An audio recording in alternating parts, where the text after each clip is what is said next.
What's up, everybody? This is Passion 9, and today I want to talk about anime director Yoshiaki Kawajiri.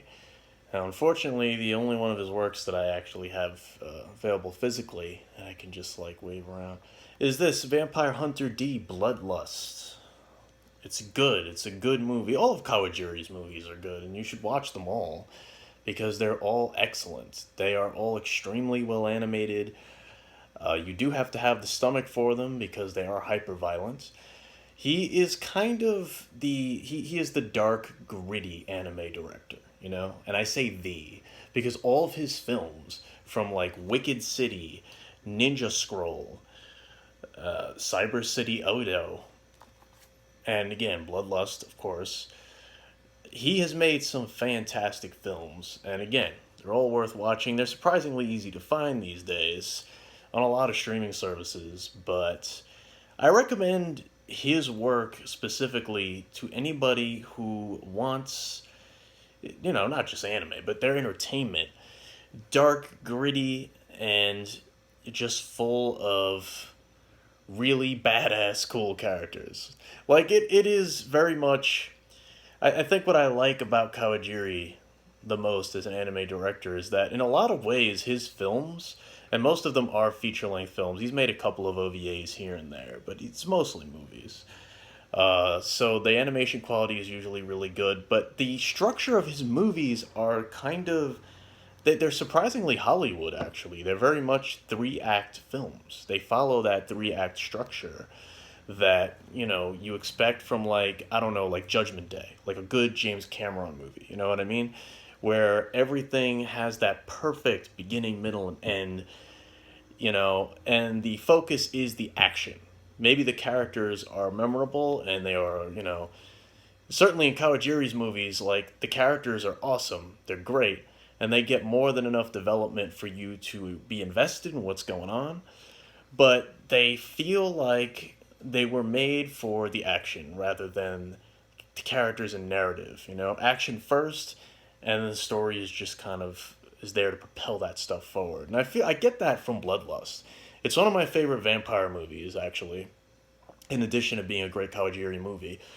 And it's actually a good example of this because the entirety of this movie kind of reminds me of something like James Cameron's Judgment Day, where you get just enough character in that movie to not get in the way of the action, but it is a 3 act flow. You know what I mean? Everything is about that 3 act structure. You set up those characters, you set up the world, the premise, and then everybody's just moving. It's just kinetic after that. It's just one thing leading to another. It's not about drawing out the plot and the characters further than they need to be. You know what I mean? It's just enough to get you invested and care about the awesome set pieces, which is what Kawajiri does best. His movies are just dripping with awesome, incredible, just honestly orgasmically dark, often creepy, and phantasmagorical action scenes and monster designs, and a lot of them are supernatural. Some of them are more in the cyberpunk genre, sci-fi stuff.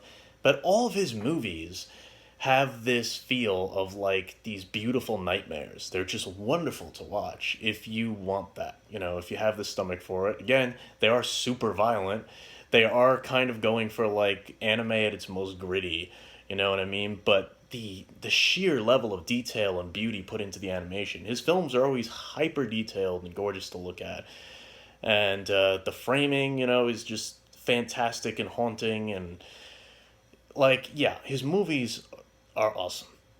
I recommend them all. And again, you can find them all pretty easily now if that's the sort of thing you're looking for. Wicked City, I believe, is on Prime now.